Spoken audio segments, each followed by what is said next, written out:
बिल्कुल ज्वाइन कर सकते हो। सूरज, आकृति, मोर देन मोर स्टूडेंट हमारे साथ जुड़ गए। अगर शेयर कर देंगे हमारी आज की इस क्लास को। मजा आ रहा है? शुरू करें आज की क्लास को। रेडी? दिव्या सिन्हा, निधि, पिंकू, सभी लोग। हाँ जी, नमस्कार, वेलकम, गुड इवनिंग, स्वागत है ड्रीम क्लासेस में आप सभी का। और आज हम लोग पढ़ने वाले हैं फिजिक्स की तीसरी क्लास। फिजिक्स की तीसरी क्लास। और इस बार याद रखिएगा कई सभी क्लासेस आपके पैनल के ऊपर चलेंगे, यानी डिजिटल क्लास एक तरह का हो गया है आपका क्लास 12 फिजिक्स का। ठीक है, चलिए पीछे हम लोगों ने पढ़ा था, ठीक है, इलेक्ट्रॉन के त्याग करने से, इलेक्ट्रॉन के ग्रहण करने से किस तरह की परेशानियां होती है, किस तरह का जो है किसके ऊपर नेगेटिव चार्ज होता है, किसके ऊपर पॉजिटिव चार्ज होता है, ये सारी चीजें हमने पढ़ दी थी। नाउ आज हम लोग डिस्कस करने वाले हैं माय डियर स्टूडेंट विद्युतीय क्षेत्र रेखा, और उसके बाद पढ़ेंगे कि विद्युतीय क्षेत्र रेखाएं एक दूसरे को प्रतिच्छेद नहीं करती है, क्यों नहीं करती है। और तीसरा जो हम लोग टॉपिक पढ़ेंगे प्रॉपर्टीज ऑफ चार्ज, ठीक है, आवेश के गुण, वो हमारा सबसे आखिरी और सबसे इंपॉर्टेंट टॉपिक होगा, प्रॉपर्टीज ऑफ चार्ज, आवेश के गुण। तो सभी लोग जुड़ जाएं हमारे साथ। और देखिए सबसे पहला टॉपिक हमारा है, सबसे पहला टॉपिक जो हमारा है वो विद्युतीय क्षेत्र रेखा। कहा गया है किसी आवेश के चारों ओर, ये देखिए, किसी आवेश के चारों ओर विद्युतीय क्षेत्र रेखा एक काल्पनिक वक्र होता है। ठीक है, किसी आवेश के चारों ओर विद्युतीय क्षेत्र रेखा एक काल्पनिक वक्र होता है, जिसके किसी भी बिंदु पर खींची गई स्पर्श रेखा इस बिंदु पर विद्युतीय क्षेत्र की दिशा को बतलाता है। और यही चीज जो है यहाँ पर हम क्लियर करने वाले हैं कि क्यों दो विद्युत क्षेत्र रेखा एक दूसरे को प्रतिच्छेद नहीं करती है, क्यों नहीं करती है, इस चीज को हम क्लियर करने वाले हैं। तो पहले हम लोग जो है वो विद्युतीय क्षेत्र रेखा के बारे में पढ़ ले अच्छे से। ठीक है, कॉन्सेप्ट को अच्छे से समझिएगा, टॉपिक को अच्छे से समझिएगा, बारीकी से समझिएगा। हमने कहा विद्युतीय क्षेत्र रेखा किसी आवेश के चारों ओर, मानकर चलिए ये चार्ज है, इस चार्ज के चारों ओर विद्युतीय क्षेत्र रेखा एक काल्पनिक वक्र होता है, एक ग्राफ टाइप का होता है। विद्युतीय क्षेत्र रेखा किसी आवेश के चारों ओर विद्युतीय क्षेत्र रेखा एक काल्पनिक वक्र होता है, जिसके किसी भी बिंदु पर एट एनी पॉइंट, जिसके किसी भी बिंदु पर खींची गई जो स्पर्श रेखा होती है ना, खींची गई स्पर्श रेखा, उस बिंदु पर ये किसको डिनोट करेगा? विद्युतीय क्षेत्र को। ठीक है, विद्युतीय क्षेत्र को डिनोट करेगा। तो सिंपल याद रखिएगा कि विद्युतीय क्षेत्र रेखा किसी आवेश के चारों विद्युतीय क्षेत्र रेखा एक काल्पनिक वक्र होता है, जिसके किसी भी बिंदु पर खींची गई स्पर्श रेखा जो है, याद रखिएगा कि स्पर्श रेखा जो है वो विद्युतीय क्षेत्र को दर्शाता है। और आपको पता है कि विद्युतीय क्षेत्र की दिशा एक होती है। सब इतना क्लियर है? हाँ बोलेंगे सभी लोग इतना क्लियर है? समझ में आ रहा है यहाँ तक? से यस या नो? एक बार शेयर कर देंगे आप सभी लोग जल्दी से आज की क्लास को। एक बार शेयर कर देंगे आप सभी लोग जल्दी से आज की क्लास को। और हाँ, ये जो कोर्स है, ये जो हमने कोर्स लॉन्च किया है, इस कोर्स को आप जितना जल्दी चाहे उस जल्दी इसका कोर्स को जो है वो परचेज कर सकते हैं। ये हमारा हेल्पलाइन नंबर है माय डियर स्टूडेंट। आप यहाँ पर कांटेक्ट करके बोलिए सर हमें ये कोर्स लेना है। इस कोर्स की खासियत हम आपको बताते हैं, ये स्पेशली 2022 के लिए कोर्स है। ऐप के ऊपर पढ़ाई होगी।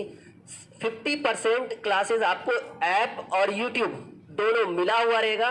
50% जो क्लासेस होगी स्पेशली उन बच्चों के लिए रहेगा जो इस कोर्स को परचेज करेंगे। अगर मानकर चलिए कि अगर हम फिजिक्स में अगर हम देखिए एकदम सिंपल आपको बातें बता दें, क्लियर बातें, कि अगर हम फिजिक्स में 125 या मानकर चलिए कि अगर हम फिजिक्स में 200 लेक्चर बनाते हैं, ठीक है, क्लास 12 फिजिक्स में 200 लेक्चर बनाते हैं, तो ये 200 लेक्चर आपको कहाँ मिलेगा?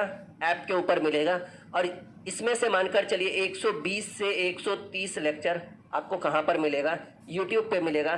तो आप इन 70 लेक्चर के लिए हमारे कोर्स को खरीद सकते हो, क्योंकि आप यहाँ पे आपको पढ़ाई तो अच्छे तरीके से होगी, लेकिन एक डीपली कॉन्सेप्ट होता है ना। हाँ जी, हिंदी का भी बैच स्टार्ट होगा, बिल्कुल टेंशन मत लीजिए, सभी फैकल्टीज हमारे पास अवेलेबल हो रहे हैं। तो आप इस कोर्स को खरीद लीजिए, सब्सक्रिप्शन ले लीजिए, ऐप को इंस्टॉल कर लीजिए। ऐप का नाम है ड्रीम क्लासेस, जो हमारा पुराना वाला ऐप था उसी के ऊपर हमने भी स्टार्ट किया है। ठीक है, और जो भी इसकी फीस है बिल्कुल करिए। इसमें कितने टीचर रहेंगे? टोटल 6 लोगों की टीम है ये बिल्कुल इस कोर्स के अंदर। चलिए, क्लियर हो गया? अब देखिए, याद रखना है ना, क्लियर हो गया आपका कि विद्युतीय क्षेत्र पर किसी भी बिंदु पर खींची गई स्पर्श रेखा जो है वो किसको दिखाएगा? वो दिखाएगा विद्युतीय क्षेत्र की दिशा को। वो किसको दिखाएगा? विद्युतीय क्षेत्र की दिशा को। और यहाँ पर देखो माय डियर स्टूडेंट, ये विद्युतीय क्षेत्र की दिशा को दिखाएगा। और ये सॉरी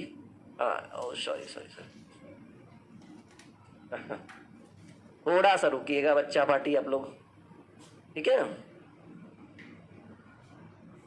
पेशेंस सही से नहीं हो पाता है हमसे। हाँ, अब जो है टॉपिक हम पढ़ेंगे, ये जो हमारा क्वेश्चन है, ये जो हमारा क्वेश्चन है जिसके बारे में हम डिस्कस करने वाले थे, आज का ये स्पेशल क्वेश्चन जिसको हम बिल्कुल जूम करके हम आपके स्क्रीन पे रखना चाहेंगे, थोड़ा सा कम कर दें, बिल्कुल दिख रहा होगा आपको। और हाँ, ये जो हम जूम और जूम आउट कर रहे हैं ना, ये एक पीडीएफ है जिसको आप चाहे तो आप अपने घर बैठे आप मंगवा सकते हैं इस पीडीएफ को परचेज करके, ठीक है। बहुत बड़ी फीस नहीं रहती है, नॉर्मल सी फीस रहती है, आप इसको परचेज कर सकते हैं, बिल्कुल ये आपके घर पे पहुंच जाएगा, नहीं तो फिर आपके व्हाट्सएप पे पहुंच जाएगा, दो सबका अलग अलग तरीका। क्वेश्चन हमने आपके स्क्रीन पे रखा है, ठीक है माय डियर स्टूडेंट, क्वेश्चन हमने आपके स्क्रीन के ऊपर रखा है। बहुत ही सिंपल क्वेश्चन है ये कि दो विद्युत क्षेत्र रेखा, ठीक है, दो विद्युत क्षेत्र रेखा, ये देखो बड़ा इंपॉर्टेंट है ये विद्युत आवेश और क्षेत्र का ये सबसे इंपॉर्टेंट क्वेश्चन है। क्वेश्चन हमने लिखा है कि दो विद्युत क्षेत्र रेखा एक दूसरे को प्रतिच्छेद नहीं करती, क्यों? Point to be noted. इसका स्क्रीनशॉट लेंगे सभी लोग, इसका स्क्रीनशॉट लेंगे, तब हम आपको समझाने की कोशिश करेंगे इस टॉपिक को। सभी लोग इसका स्क्रीनशॉट ले लो, एक बार शेयर कर दो आज की क्लास को। और अभी अभी जो मैंने आपको बताया, हाँ, साकेत कुमार, सुभाष चंद्र, मिथिलेश, सनाज, ब्यूटी, सभी का स्वागत है हमारे ड्रीम क्लासेस में। तो देखिए, दो विद्युतीय क्षेत्र रेखा एक दूसरे को प्रतिच्छेद नहीं करती, काटती नहीं, इसका सबसे प्रमुख रीजन क्या होना चाहिए, ठीक है। चलिए,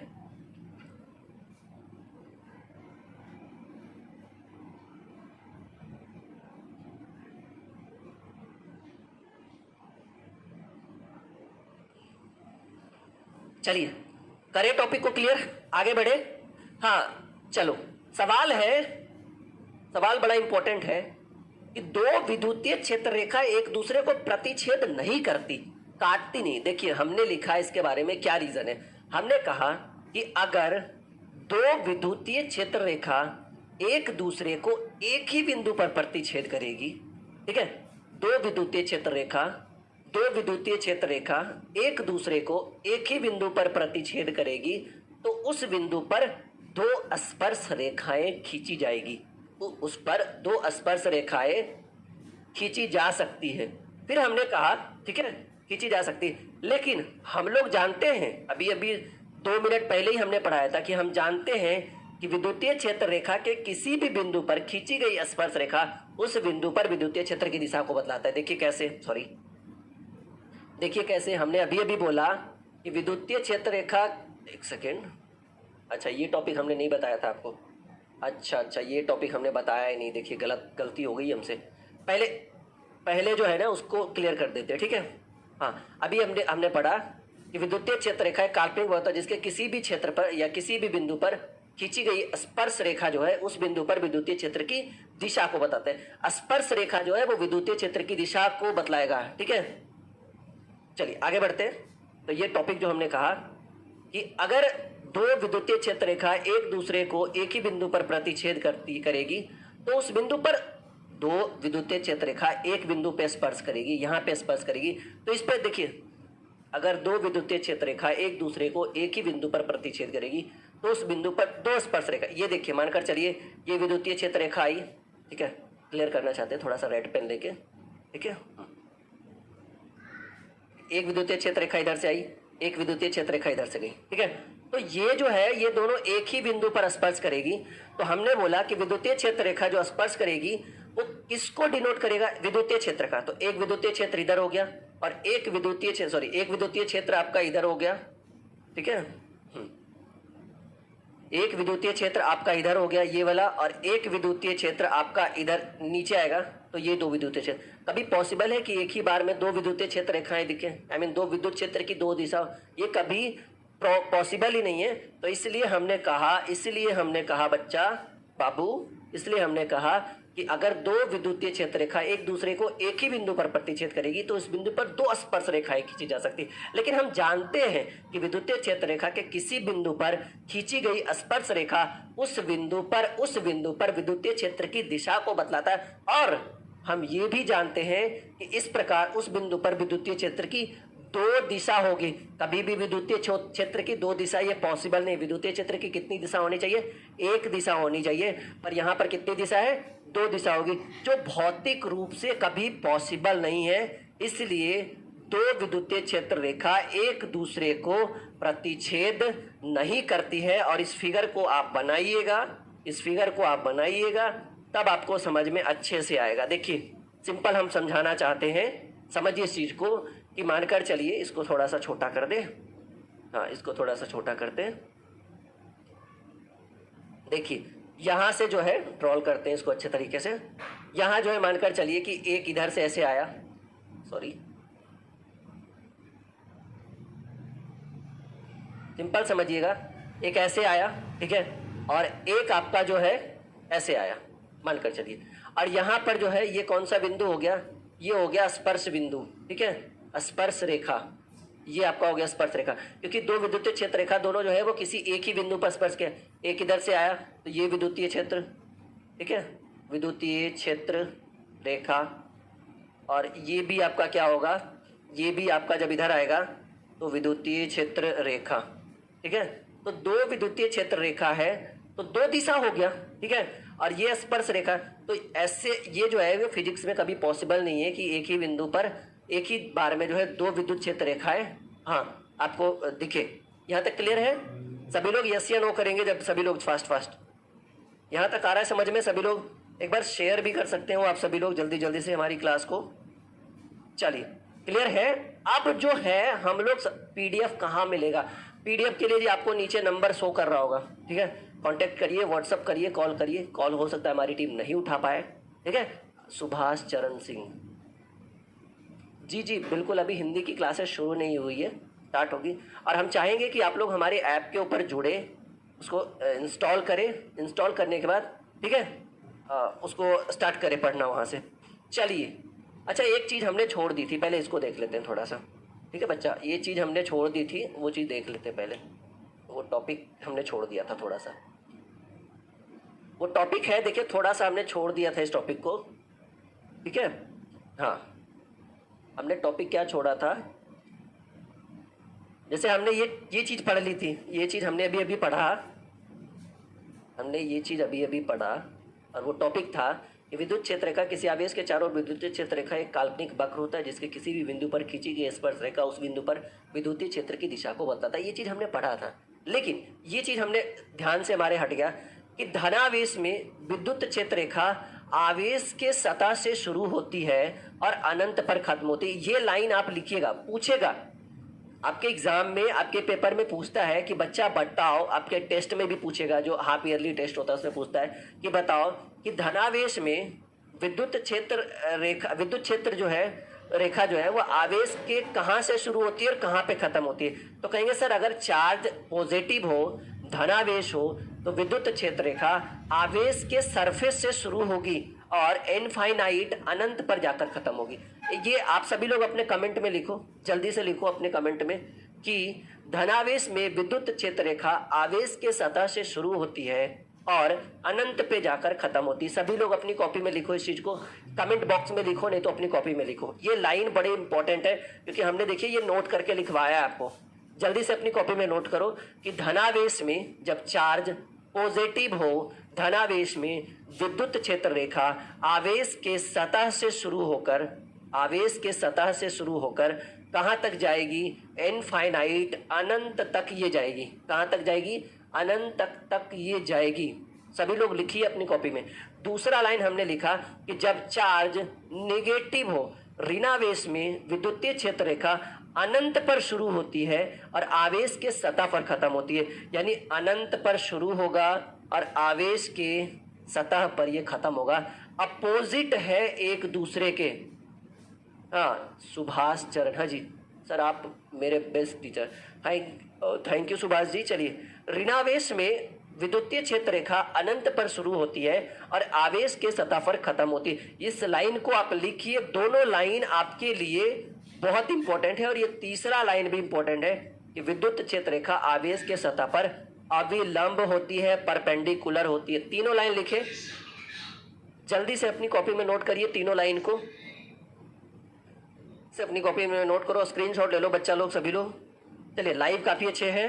8 बजे फिजिक्स की क्लास होगी। एक टाइम टेबल की वीडियो हम आपके लिए बना देंगे, डोंट वरी। इंस्टाग्राम पे डाल देंगे। इंस्टाग्राम का चैनल दिख रहा होगा नीचे, ड्रीम क्लासेस के नाम से। हेल्पलाइन नंबर भी नीचे दिख रहा है। बिल्कुल जुड़िए, बिल्कुल भी टेंशन नहीं लीजिए, पढ़िए बढ़िए और सफलताओं को, ठीक है, हाँ, सफलताओं को हासिल करिए। तो ऋणावेश में विद्युतीय क्षेत्र रेखा अनंत पर शुरू होती है और आवेश के सतह पर खत्म होती है। विद्युतीय क्षेत्र रेखा आवेश के सतह पर परपेंडिकुलर अविलंब होती है। चलो आगे बढ़े बच्चा पार्टी। हाँ, ये टॉपिक हम डिस्कस करने वाले थे। कहिएगा सर आपने हेडिंग तो बना दी है, प्रॉपर्टीज ऑफ चार्ज। अभी तक प्रॉपर्टीज ऑफ चार्ज आपने पढ़ाया नहीं है, ठीक है, ठीक है। अच्छा, एक हमारे जो है काफ़ी बढ़िया कवि हैं, इनका नाम है राहत इंदौरी साहब, अभी इस दुनिया में नहीं है, तो हम उनकी एक शायरी आपके सामने जो है अर्ज करना चाहेंगे। सुनोगे या इसी को बताएं? हाँ, चलिए करें इसको स्टार्ट।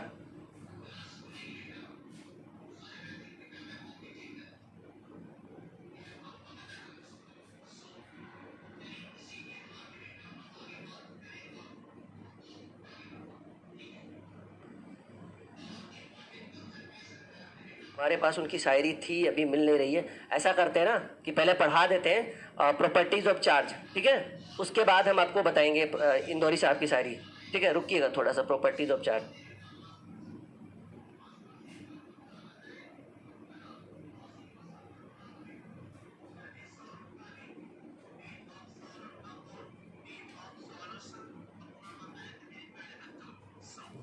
चलिए, अब देखिए, ये जो टॉपिक आपको दिख रहा है बड़ा इंपॉर्टेंट है।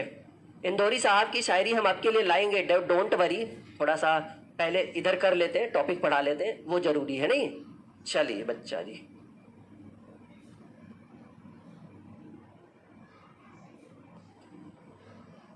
तो पहले ये वाली चीजें आप सीखिए। फिजिक्स का ये बड़ा ही इंपॉर्टेंट एरिया है और ये टॉपिक है। कहा गया कि अगर धनावेश, हाँ, ये चीज समझिएगा, अगर धनावेश तथा ऋणावेश एक दूसरे के समीप हो, इसका कहने का मतलब है कि पॉजिटिव और निगेटिव इन दोनों के बीच का जो डिफरेंस है बहुत ही छोटा सा हो, इत्तू सा पिद्दी सा हो। कहा गया है कि अगर धनावेश तथा ऋणावेश एक दूसरे के समीप हो तो विद्युतीय क्षेत्र रेखा धनावेश के सतह से शुरू होती है और ऋणावेश के सतह पर खत्म होगी। ये एक ऑब्जेक्टिव है क्लास 12 फिजिक्स का, इलेक्ट्रोस्टैटिक्स का ये पहला चैप्टर है और ये एक ऑब्जेक्टिव बन के आया, ठीक है। कहा गया है कि अगर एक बच्चा पूछ रहा है कौन से बोर्ड के लिए, ऑल ओवर इंडिया के लिए जी, कोई बोर्ड स्पेशल नहीं होता ये। अगर धनावेश तथा ऋणावेश एक दूसरे के समीप हो तो विद्युतीय क्षेत्र रेखा जो है, विद्युतीय क्षेत्र रेखा धनावेश के सतह से शुरू होती है और ऋणावेश के सतह पर खत्म होती है। ये फिगर भी इसको बना लीजिएगा, स्क्रीनशॉट ले लो सभी लोग, ठीक है,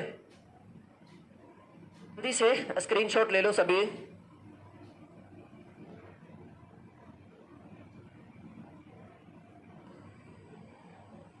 जल्दी से इसको ले लो स्क्रीनशॉट।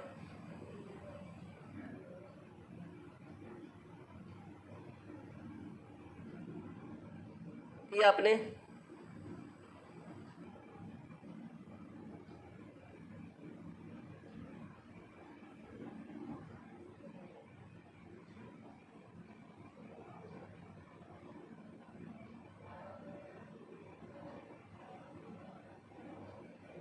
इंदौरी साहब के चक्कर में हम लोग पढ़ा नहीं पाएंगे उनकी शायरी को, कल से खोज के रखेंगे, यहीं पे लिख देंगे, ठीक है। हाँ, पार्ट एक नहीं, ये तीसरी क्लास है जी फिजिक्स की। तो क्लियर है, अगर धनावेश तथा ऋणावेश एक दूसरे के समीप हो, ये लाइन पूछता है, ये ऑब्जेक्टिव हमने लिखा है, तो विद्युतीय क्षेत्र रेखा धनावेश के सरफेस से शुरू होती है और ऋणावेश के सरफेस पे खत्म हो जाती है। क्लियर हो गया, एक लाइन में टॉपिक क्लियर। चलिए नाउ डिस्कस करते हैं कुछ और टॉपिक। हेडिंग बनाइए, प्रॉपर्टीज ऑफ चार्ज, आवेश के गुण पूछा जाता है जी, बहुत इंपॉर्टेंट तरीके से। ये कुछ ज्यादा ही नहीं हो रहा है पैनल वाला, हाँ, हिल डुल जाता है, समझ रहे हैं ना। हेडिंग बनाइए, आवेश के गुण।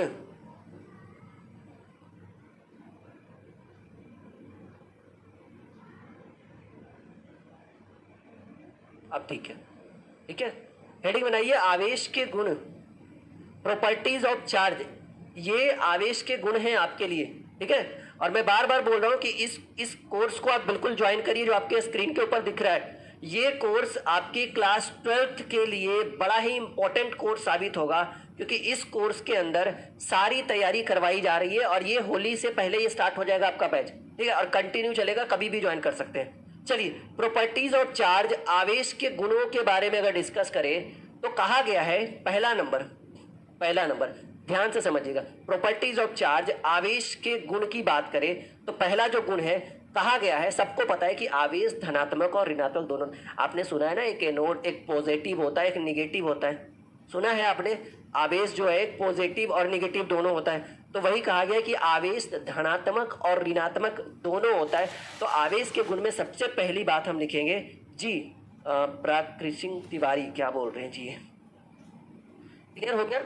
आवेश जो है वो धनात्मक और ऋणात्मक दोनों होता है, पहला लाइन यहां तक क्लियर हुआ आप सभी को, आवेश धनात्मक और ऋणात्मक दोनों होता है। दूसरा लाइन है बच्चा कि आवेश एक सदिश राशि है, आपने पढ़ा होगा 11th में स्केलर वेक्टर, ठीक है, एक में परिमाण की जरूरत होती है, एक में परिमाण और दिशा दोनों की जरूरत होती है, ठीक है, क्लियर है, बिल्कुल। तो आवेश एक अदिश राशि है, आवेश संरक्षी होता है, आवेश को नष्ट नहीं किया जा सकता है। मानकर चलिए कि आज मानकर चलिए इसमें वायर धारा प्रवाहित हो रही है, इसमें धारा प्रवाहित हो रही है, तो आप इसमें कनेक्ट कर दोगे, जैसे मानकर चलिए इसमें धारा प्रवाहित हो रही है, ठीक है, अब यहाँ से एक वायर कनेक्ट कर दो, इसमें भी जो है धारा का प्रवाहित होने लगे, एक वायर ऐसे कनेक्ट कर दो, ठीक है, तो इसमें भी धारा प्रवाहित हो जाती है।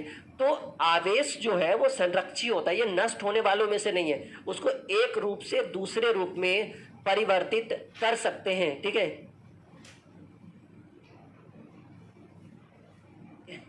चौथा जो है कि आवेश एडिटिव प्रॉपर्टीज ऑफ चार्ज, इसको कहते हैं आवेश का योगात्मक गुण का पालन करता है। ये लिखिएगा चौथा गुण कि आवेश जो है ये आवेश के योगात्मक गुण का पालन करता है, नोट करिएगा इस चीज को, सॉरी, ठीक है, आवेश के योगात्मक गुण का पालन करता है। और ये जो है ये पढ़िएगा, इसको लिखिएगा, ये जो लाइन है कि आवेश क्वांटमीकृत होता है, क्वांटाइजेशन ऑफ चार्ज इसको बोलते हैं, आवेश क्वांटमीकृत होता है। इसके बारे में पढ़ा गया है कि आवेश का क्वांटाइजेशन Q बराबर, ठीक है, Q बराबर कहा गया है, सॉरी, आवेश का क्वांटाइजेशन Q बराबर कहा गया है प्लस माइनस NE, ठीक है, Q बराबर, ये Q है, हाँ, प्लस माइनस NE, ठीक है, बिल्कुल आवेश क्वांटमीकृत होता है जी, हाँ, गुड बॉय, मोटिवेशनल, गलत लिखे बच्चा, ठीक है। आवेश जो है वो क्वांटाइजेशन होता है,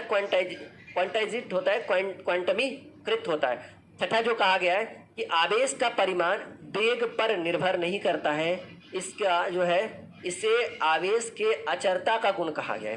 प्रश्न पूछा जाएगा कि आवेश का जो परिमाण है वो किसके ऊपर निर्भर नहीं करता है, तो हम कहेंगे सर कि आवेश का जो परिमाण है वो वेग पे निर्भर नहीं करता। प्रश्न आपसे पूछेगा, ये ऑब्जेक्टिव है 1 नंबर का, पूछा जाएगा कि बाबू बताओ, सोना मोना बच्चा बताओ कि आवेश का परिमाण किसके ऊपर डिपेंड नहीं करता है, किसके ऊपर निर्भर नहीं करता है, तो हम कहेंगे कि आवेश का जो परिमाण है, ये वेलोसिटी, ये जो आपका वेग है, इसके ऊपर निर्भर नहीं करता है। कहेंगे, ये भी आपको ऑब्जेक्टिव में पूछ सकता है कि अच्छा बताओ कि आवेश का जो परिमाण है वो वेग पर निर्भर नहीं करता है, वो किस गुण के कारण है, तो हम कहेंगे कि ये जो है वो आवेश के अचरता के गुण के कारण ऐसा होता है। आवेश का परिमाण जो है वो वेग पर निर्भर नहीं करता, ये किस गुण के कारण है, तो कहेंगे सर जी ये जो है वो आवेश की अचरता के गुण भी, इसे हम आवेश की अचरता का गुण कहा जाता है।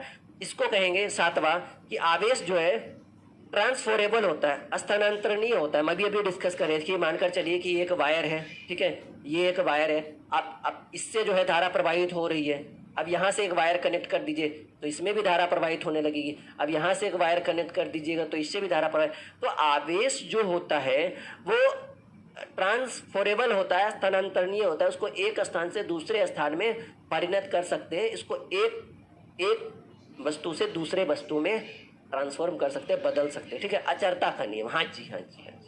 आवेश जो होता है वो स्थानांतरणीय होता है। 8वां कहा गया है कि आवेश का अस्तित्व द्रव्यमान के बिना संभव नहीं है। जबकि द्रव्यमान का अस्तित्व आवेश के बिना संभव है। ये चीज़ हम आपको पढ़ाएंगे, थोड़ा सा हम डिस्कस करेंगे इसके ऊपर, गुरुत्वाकर्षण ग्रेविटेशनल फोर्स के ऊपर भी डिस्कस करेंगे, क्योंकि ये जो आवेश है, ठीक है, किस तरह से ये वर्क करता है।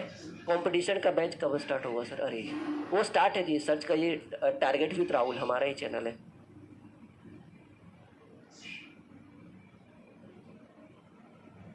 बिल्कुल गुड।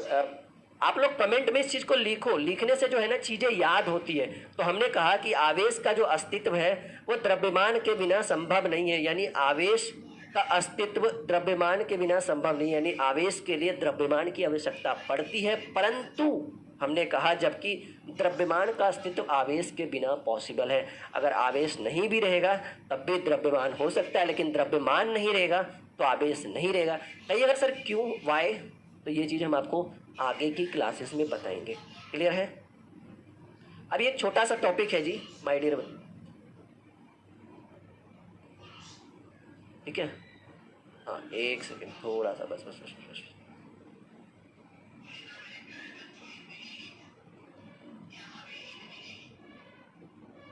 ये चीज़ें सीखिए, रहा है ना आपको स्क्रीन के ऊपर, थोड़ा सा इसको छोटा कर दे, ये थोड़ा सा छोटा कर देते हैं। टॉपिक है कि principle of conservation of charge. Note करिएगा अपनी कॉपी में, principle of conservation of charge note करिए कॉपी में, फिर पढ़ाना शुरू करते हैं। ये बड़ा इंपॉर्टेंट है, जो बच्चा चाहे तो इस नोट्स को अपने घर बैठे मंगवा सकता है। ये काफ़ी मेहनत से लिखा जाता है नोट्स, और हाँ हम अपने हाथों से खुद से लिखते हैं, ठीक है? ये बड़ा इंपॉर्टेंट नोट्स है, आप इसको अपने घर पे मंगवा सकते हो बहुत कम शुल्क देकर, बहुत कम, छोटे छोटे फीस में, ठीक है? टॉपिक कर लिया आपने नोट? टॉपिक है हमारा आवेश के संरक्षण का सिद्धांत, principle of conservation of charge. कहा गया है किसी भी विलगित निकाय, ठीक है, इसको बोलते हैं आइसोलेटेड सिस्टम। आपको पढ़ाएंगे आगे की क्लासेस में, सर विलगित निकाय किसको कहते हैं, ये भी पढ़ाएंगे। किसी भी विलगित निकाय के अंदर किसी भी प्रक्रिया के द्वारा आवेश को ना तो उत्पन्न किया जा सकता है ना ही नष्ट किया जा सकता है। प्रक्रिया से पहले और प्रक्रिया के बाद आवेश का परिमाण समान होता है। इसे आवेश के संरक्षण या आवेश के संरक्षण का सिद्धांत कहते हैं। जैसे मानकर चलो, ठीक है, इसमें धारा प्रवाहित हो रही है, इसमें धारा प्रवाहित हो रही है, आप कुछ भी कर लो, जब तक मेन कनेक्शन हम नहीं काटेंगे इसमें धारा के प्रवाह को हम नहीं रोक सकते, ठीक है? जिसमें अगर मानकर चलो कि इसमें धारा प्रवाहित हो रही है, इसमें धारा प्रवाहित हो रही है, और जब तक हम मेन कनेक्शन को कट नहीं करेंगे तब तक जो है इसमें हम धारा के प्रवाह को नहीं रोक सकते हैं, धारा के प्रवाह को नहीं रोक सकते। तो हमने कहा कि किसी भी विलगित निकाय, यानी इसको कहते हैं आइसोलेटेड सिस्टम के अंदर किसी भी प्रक्रिया के द्वारा आवेश को ना तो उत्पन्न किया जा सकता है ना ही नष्ट किया जा सकता है। प्रक्रिया से पहले और प्रक्रिया के बाद आवेश का परिमाण समान होता है, और इसे आवेश के संरक्षण का सिद्धांत कहा जाता है। तो आज की क्लास ये बड़ा ही इंपॉर्टेंट था। एक बार इंदौरी साहब को खोज के देखते हैं थोड़ा सा, हमने एक शायरी लिखा था, ठीक है, पता नहीं कहाँ रखा गया वो, थोड़ा सा समझ में, इसको अपनी कॉपी में नोट करिए सभी लोग।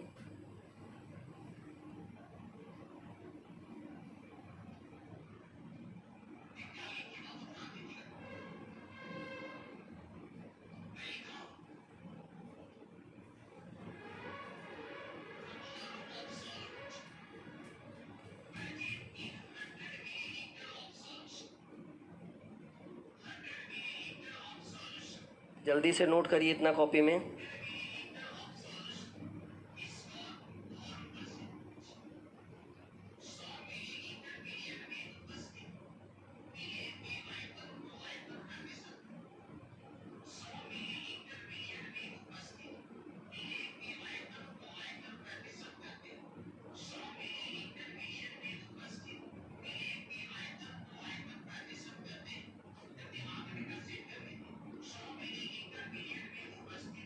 राहत इंदौरी साहब की जो शायरी है वो कल के क्लास में हम लोग करेंगे, पहले ही लेकर आएंगे, उनकी शायरी से ही शुरू करेंगे। बड़े मंझे हुए कलाकार थे, आज अभी हमारे सामने मेरे, मैं उनका बिल्कुल बहुत बड़ा फ़ैन हूँ इंदौरी साहब का, ठीक है।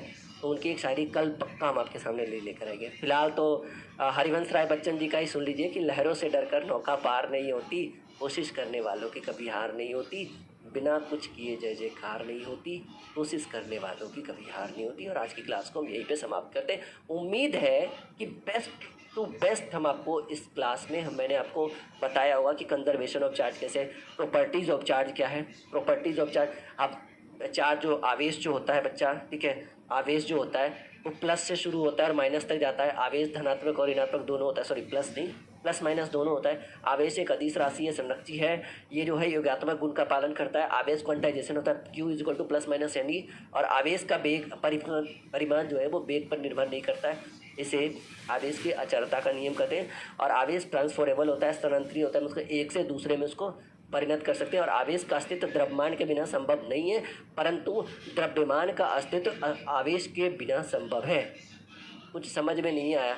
देखिए आप बीच में आओगे जी, जो भी बच्चा को समझ में नहीं आया, सबको समझ में आया से यस या नो, ठीक है, सबको समझ में आया हाँ या ना, जल्दी से बताएंगे कि सबको आया समझ में, हाँ या ना, फास्ट फास्ट बोलेंगे, जल्दी से बताओ समझ में आया। आज की क्लास को यहीं पे रहने देते हैं, बिल्कुल सबको समझ में आ गया जी।